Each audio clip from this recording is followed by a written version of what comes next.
నమస్తే, welcome to Y news bulletin లో ముందుగా హెడ్లైన్స్ చూద్దాం.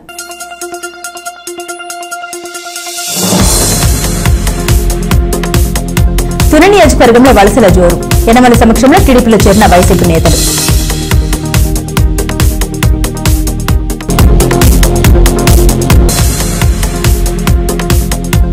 జగన్ నంగనాచి కబుర్లపై బీజేపీ నేత సెటైర్లు. వైకాపా బ్లాక్ మెయిల్ రాజకీయాలపై సోము వీర్రాజు మండిపాటు.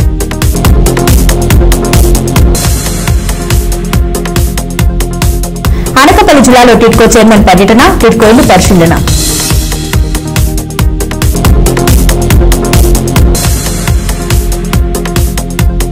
పిఠాపురంలో ఆధ్యాత్మిక శోభ. శ్రీ దత్తక్షేత్రంలో చాతుర్మాస దీక్షలు.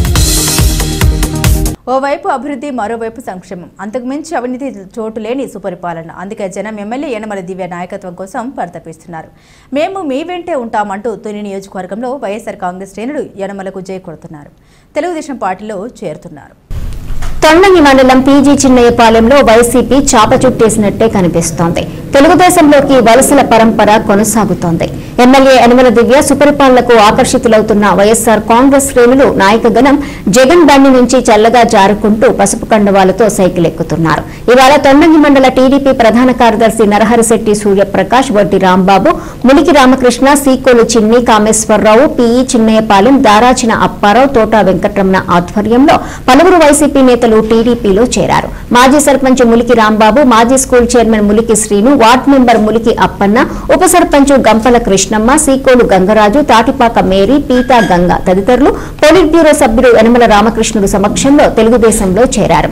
దాదాపు కొన్ని కుటుంబాలు టీడీపీ తీర్థం పుచ్చుకున్నారు. వీరికి పసుపు కండవాలు వేసిన సీనియర్ నేతలు యనమల రాజేష్, చింతంనేని అబ్బాయి పార్టీలోకి ఆహ్వానించారు.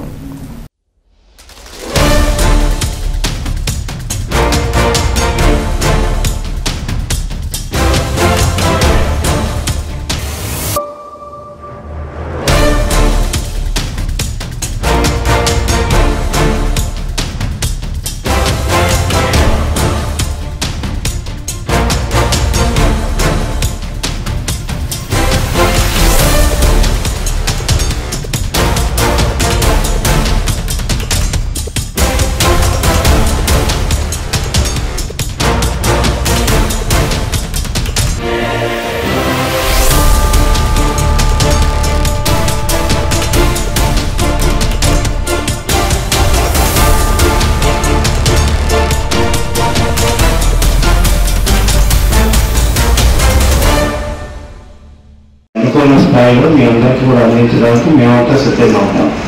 అంటే మీ ఊళ్ళో 2 గ్రూపులు పెట్టుకుని 3 గ్రూపులు పెట్టుకుని మీరు చేస్తే అది మీ ఊరు బాగుపడుతుంది, మీరు బాగుపడుతుంది. మాకు కూడా నష్టం వస్తుంది రాజకీయంగా. అంటే నేను మన వాళ్ళందరూ చెప్పాను, మీరేమంటే అన్ని గ్రామాల్లో నిన్న ఒక గ్రామం కలిసింది, వేళ గ్రామం మీ చిన్నపాలు కలుగుతుంది, రేపు సొంతం కలుగుతారు, ఎస్పేట అంటారు. అట్లా ఒక్కొక్కరు 13 తొందరగా వెళ్ళి కూడా ఒక గ్రామం కూడా అందరినీ కలుసుకుంటున్నాం. అంటే నాయకులు పెద్ద నాయకులు కలగకపోవచ్చు, ఎందుకంటే వాళ్ళకి రాజకీయ పార్టీ మీద ఇంట్రెస్ట్ ఉంటుంది కాబట్టి కొంతమంది నాయకులు కలుసుకోవడం, కొంత పెద్ద నాయకులు నేను కలుసుకోవడం, దాంట్లో అనుమానం లేదు. ఎందుకంటే పార్టీకి ఎక్కచ్చుగా అదేవిధంగా లాయల్గా ఉంటే వాళ్ళ పార్టీకి అనుకూలంగా ఉంటేనే కలుపుకుంటారు తప్ప ఉంటే అధికారం గురించి పార్టీలో రావడానికి ప్రయత్నించే వాళ్ళని ఎవరు కూడా కలుపుకునే పరిస్థితి లేదు. మరి మీరంతా పేద కుటుంబాలు, అందుకనే నాయకుల గురించి మేము మాట్లాడాలి. కిందన్నటువంటి ఓటర్స్ మీరంతా కూడా కిందన్నటువంటి పేదవాళ్ళ గురించే మాట్లాడుతున్నాం.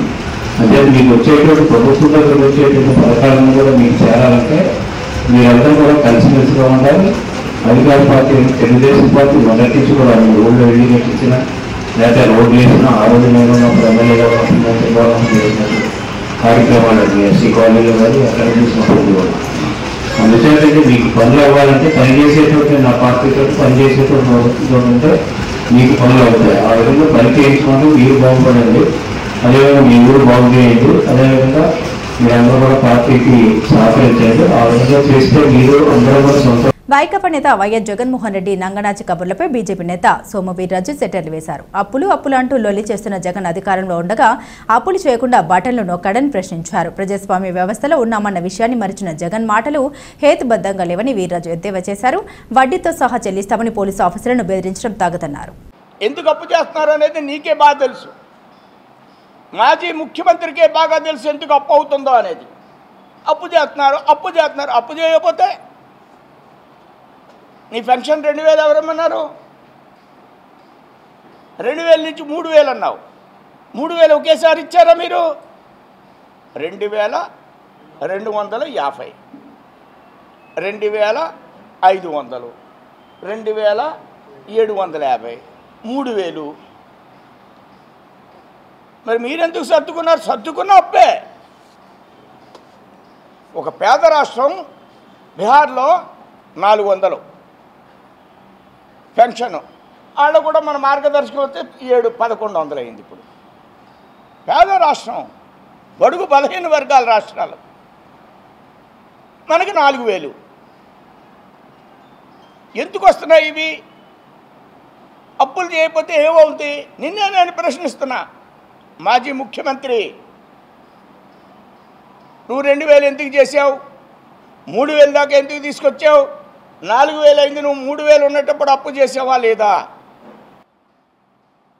నడిచే స్థితిలో ప్రభుత్వాలు లేవు. ఇందులో అభివృద్ధి చేస్తుంది కూటమి ప్రభుత్వం, ఇందులో క్యాపిటల్ కడుతుంది కూటమి ప్రభుత్వం, ఇందులో పోలవరాన్ని సజావుగా పూర్తి చేస్తుంది, ఇందులో స్టీల్ ప్లాంట్ని నవనిర్మాణం చేస్తుంది, ఇందులో అనేక రకాలైనటువంటి మరొక స్టీల్ ప్లాంట్ కానీ. డెమోక్రసీలో అర్థం లేదు. రివెంజ్ తీసుకోవడం ఏంటి?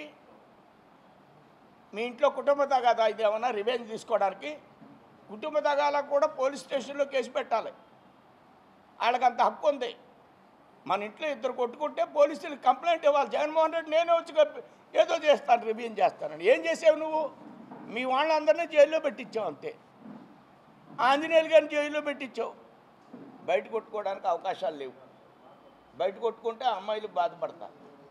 అందుకు కళ్ళు ఇక్కడ కొట్టొద్దు, సినిమాల్లో కొట్టుకోమన్నాడు. ఆ రఫా డైలాగులన్నీ సినిమాలువి, ఇక్కడ ప్రజల్లో ఇవి మాత్రం కాదు. దాన్నే చూసి ఆనందపడిపోతున్నారు వాళ్ళు. కరెక్ట్ కాదు ఇది. బ్రాంతి విషయంలో అన్ని బ్రాండ్లు, బూమ్ బీర్లు, డిక్టేటర్సు, ఏదో డైరెక్టర్సు ఏదో ఉండే, అప్పుడు నాకు పేర్లు సరి గుర్తులేదు. మద్యాన్ని అమ్మించే సందర్భంలో నేను ఎప్పుడో చెప్పాను, నన్ను చాలా ట్రోల్ చేశారు. ఈ మద్యం కరెక్ట్ కాదు, ఈ మద్యం విధానం కరెక్ట్ కాదు, పేదవాడిని కడుపు కొట్టే విధానం కరెక్ట్ కాదు. 22 డిసెంబర్ తేదీ నాకు గుర్తులేదు, కానీ జగన్మోహన్ రెడ్డి బటన్ నొక్కుతున్నాడు, 24లో రివర్స్లో బటన్ నొక్కుతాడని చెప్పాను. ప్రెస్లో వచ్చింది ఇదంతా కూడా. నేను మాట్లాడింది ఆన్ రికార్డు. నేను ఎందుకు చెప్పానంటే మద్యాన్ని దృష్టిలో పెట్టుకుని చెప్పాను. ఒక చీప్ లిక్కర్ బాటిల్ యొక్క ఖరీదు మ్యానుఫ్యాక్చరింగ్ రేటు ఓన్లీ 3 రూపీస్ మాత్రమే, కానీ దాన్ని ఎంతగానో అమ్ముతున్నారు. నన్ను అరుణ్ కుమార్ గారు సపోర్ట్ చేశారు, ఆయన్ని కూడా ట్రోల్ చేశారు. అప్పుడు నేను చెప్పింది కరెక్ట్ అని. అదే మన ముఖ్యమంత్రి గారు పదవిలోకి రానప్పుడు నేను క్వాలిటీ ఉన్నది తగ్గించి అమ్ముతాను అన్నాడు. అదే పాలసీ. భక్తులకు సకల సదుపాయాల కల్పనపై ప్రణాళికాబద్ధంగా పనిచేయాలని ట్రస్ట్ బోర్డు సభ్యులకు టీడీపీ పొలిట్ బ్యూరో సభ్యుడు యనమల రామకృష్ణుడు సూచించారు. తుని పాత బజార్ వీధి వెంకటేశ్వర స్వామి దేవస్థానం ట్రస్ట్ బోర్డు సభ్యులు ఇవాళ యనమలను మర్యాదపూర్వకంగా కలిశారు. తమకు అవకాశం కల్పించినందుకు కృతజ్ఞతలు తెలిపారు. తుని పాత బజారు వీధిలో గల శ్రీ వెంకటేశ్వర స్వామి దేవస్థానం trust board TDP polit bureau సభ్యుడు యనమల రామకృష్ణుడిని మర్యాదపూర్వకంగా కలిసింది. ప్రభుత్వ విప్ యనమల దివ్య సిఫార్సు మేరకు కుక్కడపు బాలాజీ నేతృత్వంలో 10 మంది సభ్యులతో కూడిన ధర్మకర్తల మండలిని ప్రభుత్వం నామినేట్ చేసింది. తమకు సముచిత స్థానం కల్పించిన యనమలకు చైర్మన్ కుక్కడపు బాలాజీ, ధర్మకర్తల మండలి సభ్యులు కృతజ్ఞతలు తెలిపారు. తేటగుంట క్యాంపు కార్యాలయానికి వెళ్లిన ట్రస్ట్ బోర్డు సభ్యులు కుక్కడపు బాలాజీ, దర్బా శ్రీనివాస్, ఉమ్మడి వెంకటరమణ, చల్లకొండ సత్య సుధాకర్, వివిఎస్ బివి సీతారామరాజు, పులిపండ శ్రీనివాస, శాంతి, బోడపాటి నాగమణి, మచ్చా రమ్య, సానపల్లి రమణమ్మ, ముడంబ భాస్కరాచార్యులు ప్రభుతులు యనమలను సత్కరించారు.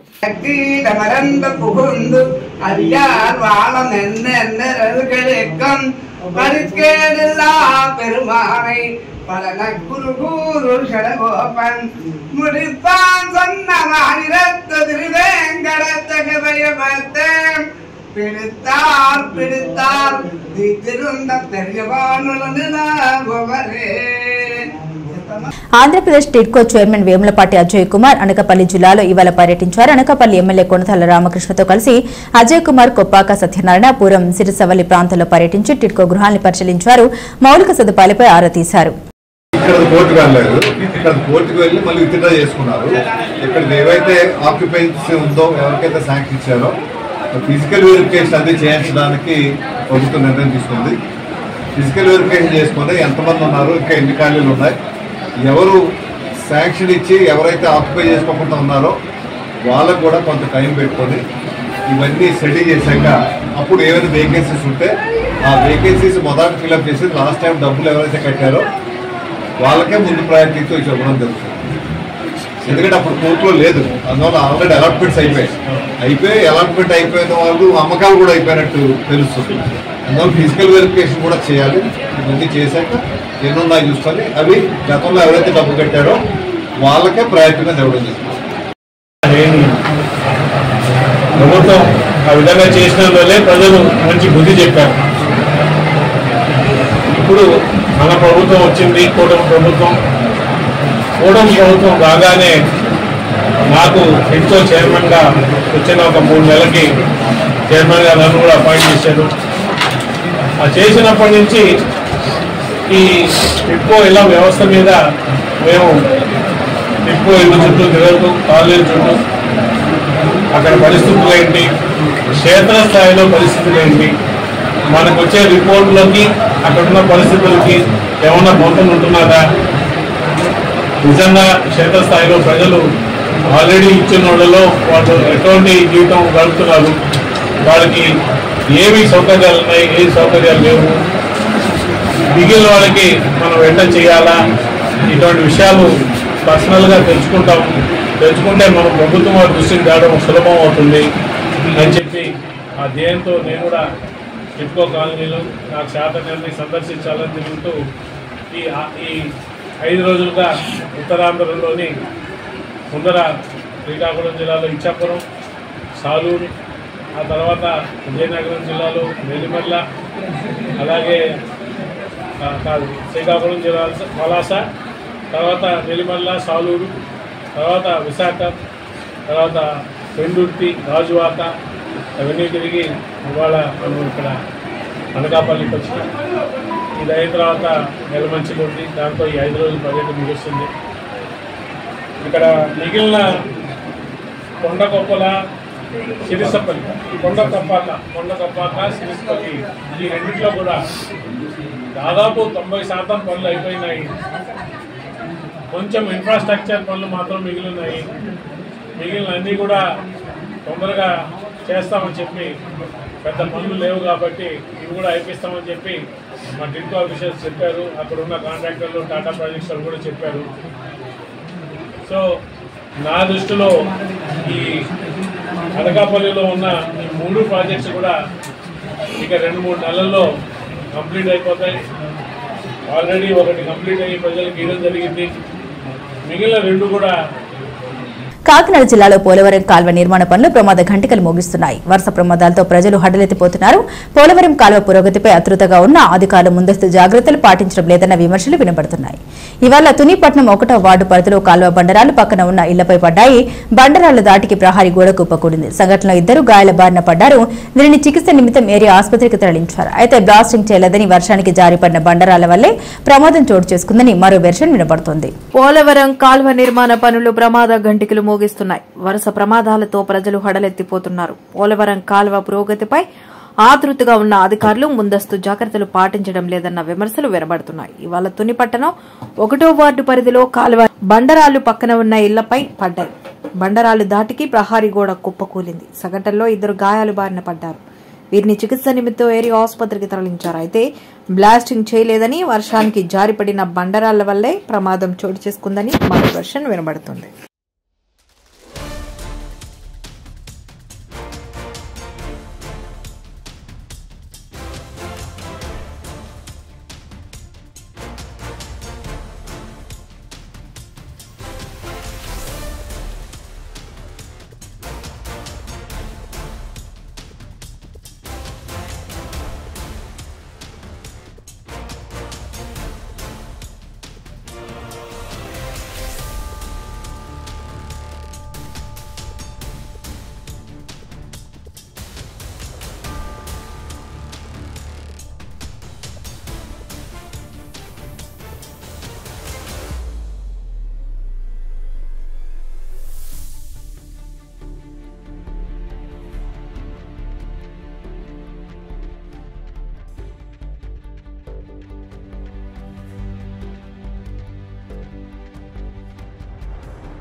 కాకినాడ జిల్లా పిఠాపురంలోని శ్రీ దత్తక్షేత్రం ఆధ్యాత్మిక శోభను సంతరించుకుంది. శ్రీ గణపతి సచ్చిదానంద స్వామిజీ ఆశ్రమం వేద ఘోషతో పులకరిస్తుంది. శ్రీపాద వల్లభ దత్తక్షేత్రంలో శ్రీ విజయానంద తీర్థ స్వామిజీ 22వ చాతుర్మాస దీక్షలు ప్రారంభమయ్యాయి. ఈ నేపథ్యంగా ఈ నెల 10వ తేదీ నుండి సెప్టెంబర్ 7వ తేదీ వరకు అష్టమికోట దత్త యాగం చండీ హోమం యుజుర్వేద ఘన నారాయణం వంటి పూజా కార్యక్రమాలు శాస్త్రోక్తంగా నిర్వహించనున్నారు. ఇక్కడ జరుగుతున్న పూజా కార్యక్రమాలు భక్తి పర్యంతం చేస్తున్నాయి.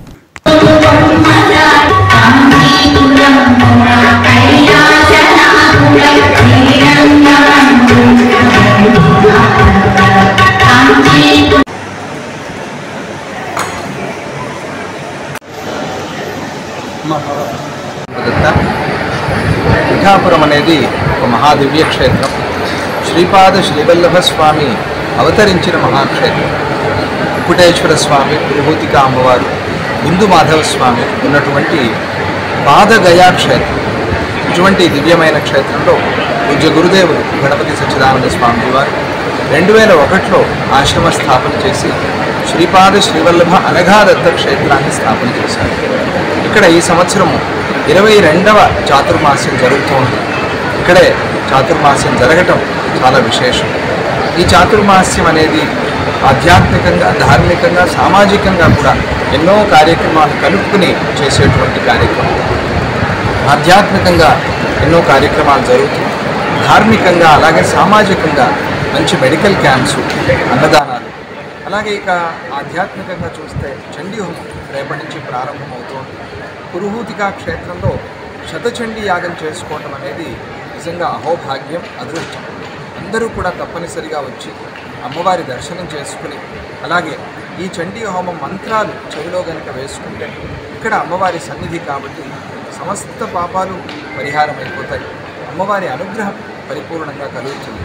అలాగే సంగీత సేవలు ఈరోజు కూడా చక్కటి సంగీత సేవ పురుహూతిక సంగీతశాల నుంచి వచ్చి చాలా చక్కగా పాడారు.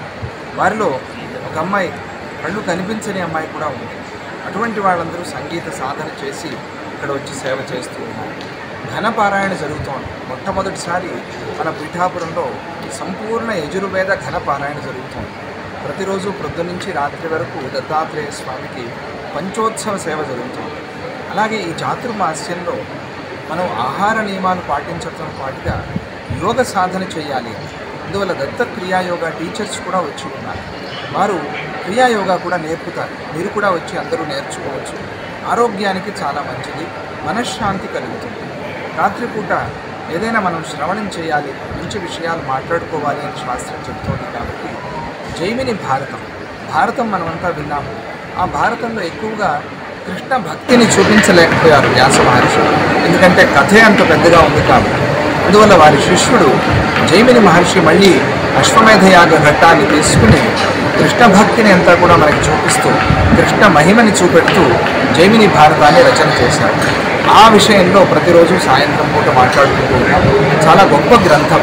అందరూ కూడా వచ్చి సాయంత్రం పూట జైమిని భారతం శ్రవణం కూడా చేయండి. వీళ్ళందరికీ ఈ చాతుర్మాస్య ఫలం సంపూర్ణంగా వచ్చి మన ఈ పిఠాపురం గ్రామానికి, చుట్టుపక్కల పరిసరాల ప్రాంతాలకంతా కూడా మంచిదవ్వాలి, సకాలంలో వర్షాలు రావాలి, వ్యవసాయము, వ్యాపారము, ఉద్యోగము, ఆరోగ్యము అన్నీ బాగుండాలి అనే ఒక సంకల్పంతో ఈ చాతుర్మాస్యాన్ని ఇక్కడ చేస్తున్నాం.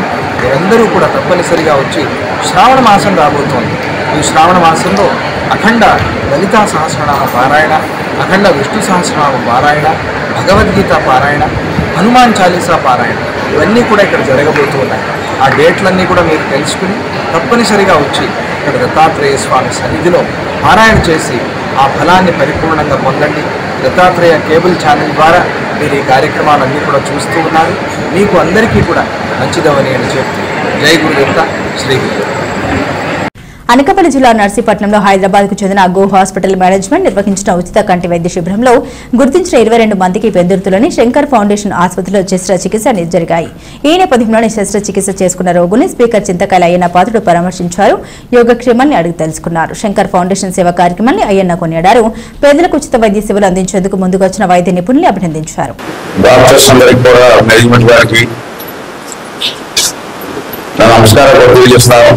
ఎందుకంటే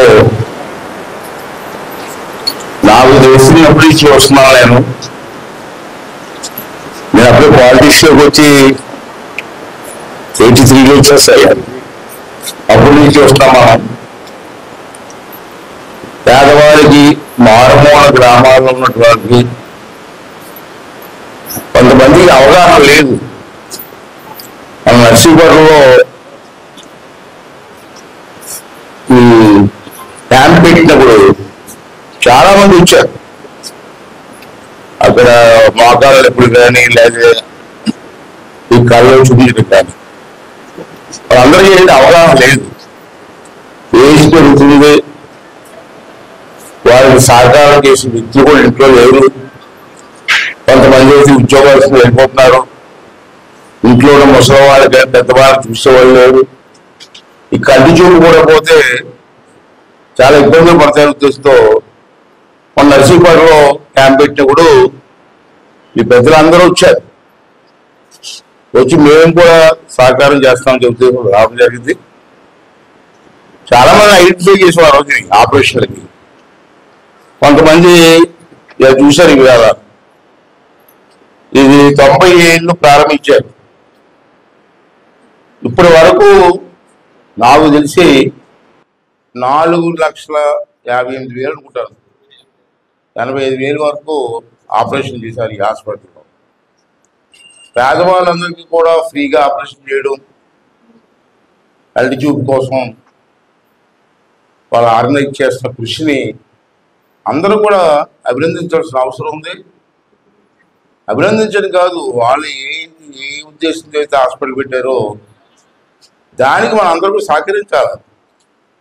వాళ్ళు ఎంతో పెద్ద మనసుతో మారుమూల నర్సీపట్నం ఎంతో దూరానికి 2 గంటల జర్నీ, అంత దూరం వచ్చి అందరినీ టెస్ట్ చేసి వాళ్ళందరికీ కూడా ఆపరేషన్ ఫ్రీగా చేద్దామండి అని తీసుకొస్తూ ఉంటే మనం కూడా రావాలి, తప్పదు. ఈ ముసలి వయసులో ఎవరు చూస్తారు మనల్ని? మన పని మనం చేసుకోవాలి కదా. మన పని మనం చేసుకోవాలన్నా కంటి చూపు ఉండాలి కదా. మరి అటువంటి పెద్దలందరూ కలిసి ఆర్గనైజేషన్ ద్వారా ఒక మంచి కార్యక్రమం చేస్తున్నారు. వాళ్ళందరినీ కూడా మనస్ఫూర్తిగా అభినందిస్తూ, అలాగే మా నర్సీపట్నం ప్రాంతంలో మా వాళ్ళందరికీ కూడా చెప్తున్నారని మా నిన్న అది కూడా నాకు చెప్పారు. మాట్లాడితే బ్రహ్మాండంగా ట్రీట్మెంట్ చేస్తారంటే, ఆపరేషన్ చేశారు, బాగా చూసుకుంటున్నారని చెప్పి వాళ్ళు చెప్పడం జరిగింది. అయితే నేను ఏ రోజు వస్తాను, నేను కూడా వస్తానని చెప్పి వాళ్ళు కూడా పిలిచారు నన్ను, రమ్మని మీరు రావాలని. ఏదో ఇచ్చి మా వాళ్ళందరూ చూస్తానని చెప్పి రావడం. తమకు చెందాల్సిన ప్రభుత్వ పథకాలను బినామీదారులు తన్నుకొని పోతున్నారని ఉమ్మడి తూర్పుగోదావరి జిల్లా ఏకలవ్య ఇరుకుల సంఘం ఆరోపించింది. కొంతమంది దొడ్డిదారులు ఎస్టీ రిజర్వేషన్లు దొంగ సర్టిఫికెట్లతో అనుభవిస్తున్నారని కోనసీమ జిల్లా రావులపాలెంలో జరిగిన సంఘ సర్వసభ్య సమావేశంలో సంఘ పెద్దలు ఆరోపించారు. ఉమ్మడి తూర్పుగోదావరి జిల్లా ఏకలవ్య ఎరుకుల సంఘం సర్వసభ్య సమావేశం శుక్రవారం రావులపాలెం ఇందిరా కాలనీ వద్ద గల ఎస్సీ కమిటీ హాల్లో నిర్వహించారు. ఈ సమావేశంలో వివిధ మండలాలకు చెందిన సంఘ సభ్యులు, నాయకులు, సంఘ అధ్యక్షులు, కార్యదర్శులు భారీ సంఖ్యలో హాజరయ్యారు. ఈ సమావేశానికి ముఖ్య అతిథులుగా కోనసీమ జిల్లా అధ్యక్షుడు మానుపాటి గోవిందు, కాకినాడ జిల్లా అధ్యక్షుడు సంగడాల వెంకటరమణ, తూర్పుగోదావరి జిల్లా అధ్యక్షుడు మానుపాటి రామకృష్ణ, ఉమ్మడి తూర్పుగోదావరి జిల్లా జేఏసీ ఉద్యోగ సంఘాల అధ్యక్షులు అమలదాసు, శ్రీను హాజరై సభను ఉద్దేశించి మాట్లాడారు. సభలో వారు కీలక అంశాలను ప్రస్తావించారు. ముఖ్యంగా బీసీ కులాలుగా గుర్తింపు పొందిన పరికి ముగ్గులవారు, పాములవారు, మందులవారు వంటివారు ఎస్టీ కులస్తులు కాదని స్పష్టంగా పేర్కొనబడిన వారు ఎస్టీ దొంగ సర్టిఫికెట్లు సృష్టించుకుని ప్రభుత్వ రిజర్వేషన్లు ప్రయోజనాలను దక్కించుకుంటున్నారని తీవ్రంగా విమర్శించారు. ఇది అసలు ఎస్టీ కులాలకు తీరని నష్టం కలిగించే అంశం. దొంగ సర్టిఫికెట్లు కలిగి ఉన్న వారిపై ప్రభుత్వం కఠిన చర్యలు తీసుకుని అసలైన హక్కుదారులకు న్యాయం చేయాలని అవి సంఘ నాయకులు డిమాండ్ చేశారు. బిఆర్ అంబేద్కర్, భారత రాజ్యాంగం వర్ధిల్లాలి. ఈరోజు రావులపాలెం వేదిక ఏకలవ్య కుర్రు సోదరులు, ఇరుకుల సోదరులందరూ కూడా ఉమ్మడి తూర్పుగోదావరి జిల్లాకు సంబంధించి ప్రతి మండలం నుంచి, ప్రతి గ్రామం నుంచి ఈరోజు ఈ సమావేశానికి హాజరవడం జరిగింది. మా యొక్క ముఖ్య ఉద్దేశం ఈరోజు సమావేశానికి రావడానికి గల కారణం, మన ఉమ్మడి తూర్పుగోదావరి జిల్లాకు సంబంధించి 6 జూలై 2025వ తేదీ ఏకలవ్య జయంతి సందర్భంగా మా గురు సోదరులందరూ కూడా అనేక ప్రాంతాల్లో ఏకలవ్య జయంతిని విజయవంతంగా అత్యంత వైభవపేతంగా అది అనేక మంది ప్రజాప్రతినిధుల సమక్షంలో విజయవంతంగా జరుపుకోవడం జరిగింది. అదే క్రమంలో మరి మా జాతికి ఇటువంటి సంబంధం లేని బీసీ సోదరులు కొంతమంది ఏకలవ్య జయంతి ఉత్సవాల్లో మేము కూడా భాగస్వాములం, మేము కూడా ఏకలవ్య వారసులం అంటూ ఫ్లెక్సీలు పెట్టుకుని మరి జిల్లాలో కొన్ని చోట్ల వారు మరి జయంతి ఉత్సవాలను జరపడం జరిగింది. అంబేద్కర్ జయంతి సందర్భంగా ప్రతి వర్గం, ప్రతి కులం, ప్రతి జాతి కూడా మరి ఆ రోజు ఆ జయంతి ఉత్సవాలను జరుపుతారు. అలా ఏకలవ్య ఉత్సవాలను జరపడంలో మాకు ఎటువంటి అభ్యంతరం లేదు.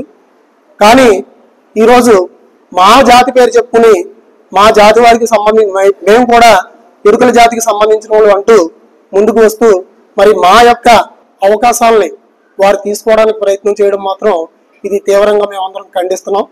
ఈరోజు మా యొక్క అవకాశాలను వాళ్ళు తీసుకోవాలనుకోవడం ఇది చాలా దుర్మార్గమైన చర్య.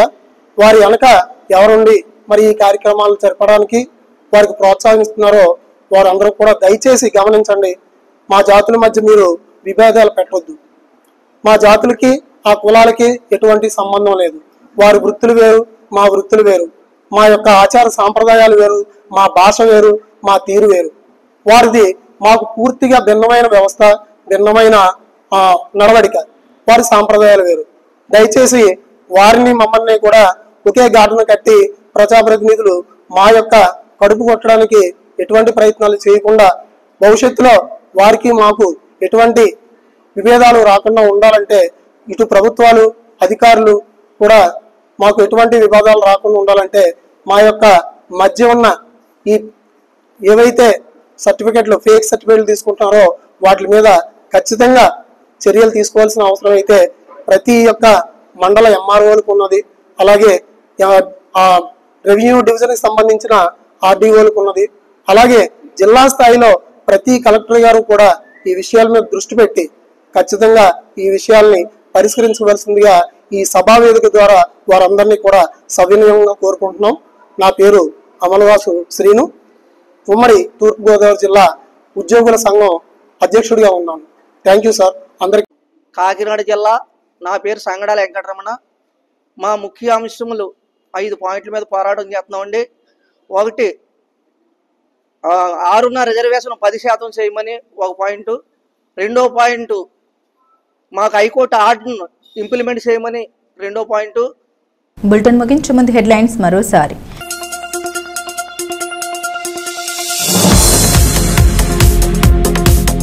తుని నియోజకవర్గంలో వలసల జోరు, యనమల సమక్షంలో టీడీపీలో చేరిన వైసీపీ నేతలు.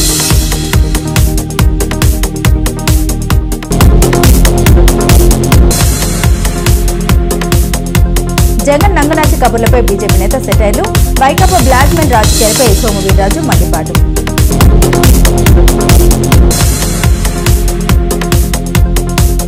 అనకాపల్లి జిల్లాలో టిడ్కో చైర్మన్ పర్యటన, టిడ్కో ఇల్లు పరిశీలన.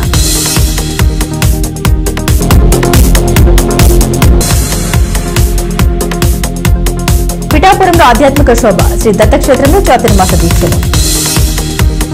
ఇవి బులెటిన్ అప్డేట్స్. మరిన్ని అప్డేట్స్ కోసం చూస్తూనే ఉండండి వై న్యూస్.